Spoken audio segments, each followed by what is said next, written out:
Hey, what's going on guys? So in this video today, it's slightly different and it's going to be an informative video, which is something new to my channel, but hopefully you guys enjoy it. Hopefully you find it helpful. And basically this is going to be my experience with the low bar squat and recently why I've been struggling to hit depth comfortably, and also some shoulder mobility and shoulder pain that I've been dealing with. So when I got to the low bar squat, I assumed that the reason I was having butt wink, which you'll see going on throughout the video, is because of the fact that I lacked hip mobility. So I spent a lot of time working on my hip mobility and my especially and also my ankle mobility. Although it's ankle's probably more important in the high bar squat, which I'll show a diagram on screen. As you see, more hip mobility is needed and less ankle mobility for the low bar squat, but more ankle mobility and less hip mobility needed for the high bar squat.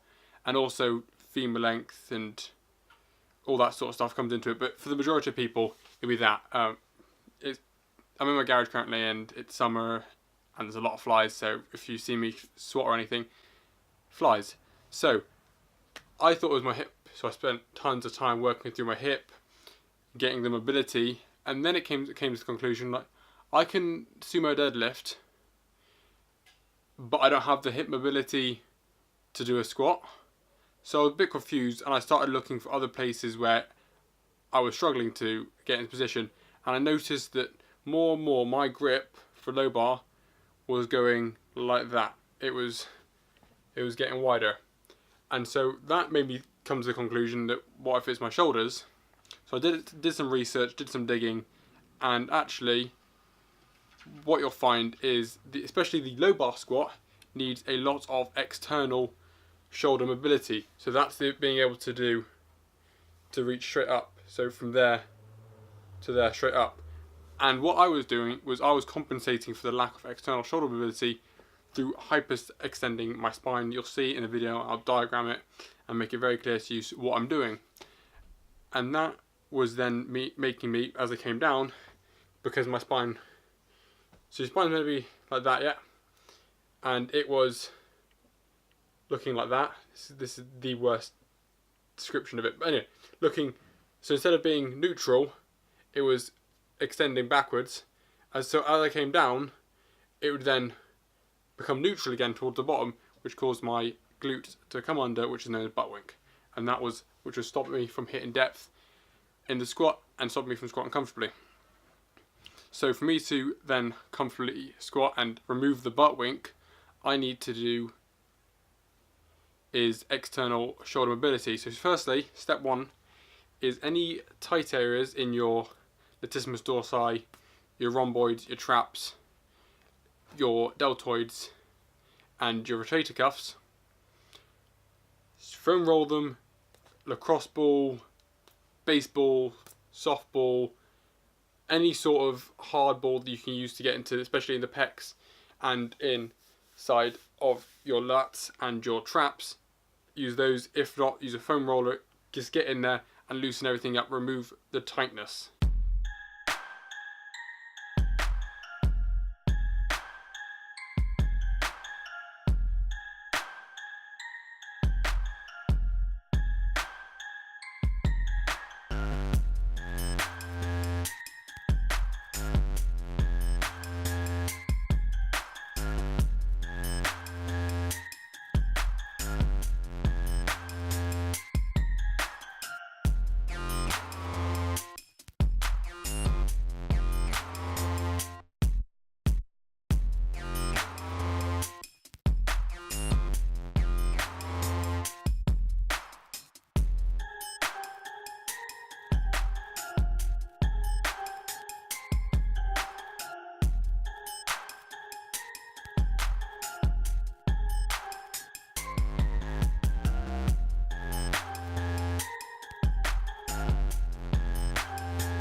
This will be something you have to do over a long period of time, but as you see, this is one session of doing it, and you'll see the improvement between the beginning and the end of it. So after that, after you've foam rolled, step 2 will be to go and do some external mobility drills, which is anything that takes your arm from being like that and stretches it backwards.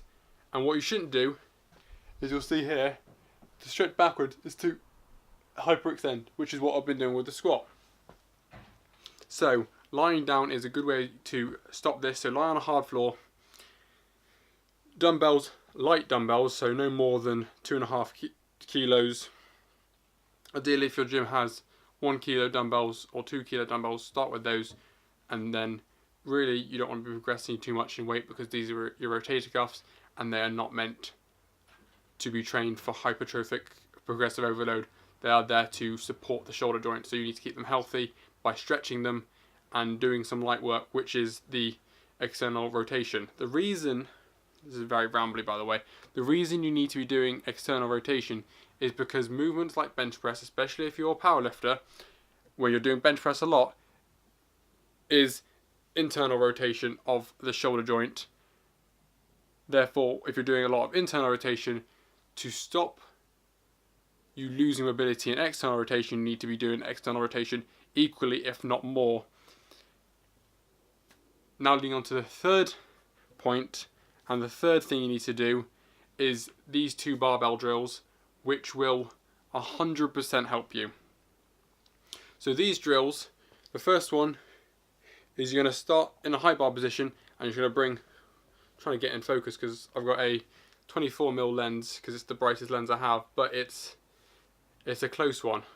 So give me a second and I'll fix it. There you go, fixed it. So the bar is going to start on your back, and you're just going to bring one elbow up at a time, keeping the other one in place, which is going to cause a significant stretch in your tricep and your latissimus dorsi, or dorsi, however you want to say it, which will allow you to be able to get back into that position without having to hyperextend your back. The next one is a weighted barbell stretch. So you're going to do both arms up, resting the barbell in your fingers, and just let it stretch you up and back. But don't allow your rib cage to flare. Keep your rib cage down.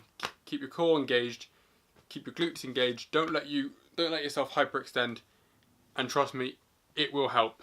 Those 3 things together, as you can see now at the end of the video, is what you need to be doing to stop your butt wink in the low bar squat if you lack external shoulder mobility. Obviously, this isn't for everyone, and obviously you'll have people who lack ankle mobility or lack hip mobility. But if you're like me and you find yourself having to hyperextend to get under the bar, this is what you need to be doing. And it will fix your butt wink, improve your squat, reduce any discomfort you're having throughout squatting, which I have had in the past 3 or 4 weeks since I've started benching 4 times a week again. And yeah, that's the video. It was requested on Instagram, so if you want more informative videos like this, you'll probably find the polls for it on my Instagram. And if you have any questions, let me know, and I'll be happy to answer them in the comments below. This will be on Instagram and on YouTube, so I don't know which one you'll be watching. But I'm hoping this has been an informative and helpful video, and there isn't too much rambling. I'm still getting used to speaking to a camera, which is coming along slowly, but the more I do it, the better I get, and hopefully I will be producing more and more videos for you guys. So thank you very much for watching if you made it this far. If you have, please do like and subscribe. I mean, genuinely, like, I just want to help people find how helpful fitness can be and share my passion for it. Obviously, not everyone wants to be a powerlifter, not everyone wants to be a bodybuilder, not everyone wants to be a CrossFit athlete. But fitness and the gym is so vast, and there's so much variety in it. I feel like there is something for everyone. I'm offering online coaching. I have a few spaces available for monthly one-to-one online coaching. I have a few spaces available if you want a custom plan between 6 and 24 weeks long. So let me know. Get in contact with me via my email, which is there. Send me a DM on Instagram. My Instagram handle is there. And thanks very much for watching, guys, and I'll see you next time. Peace.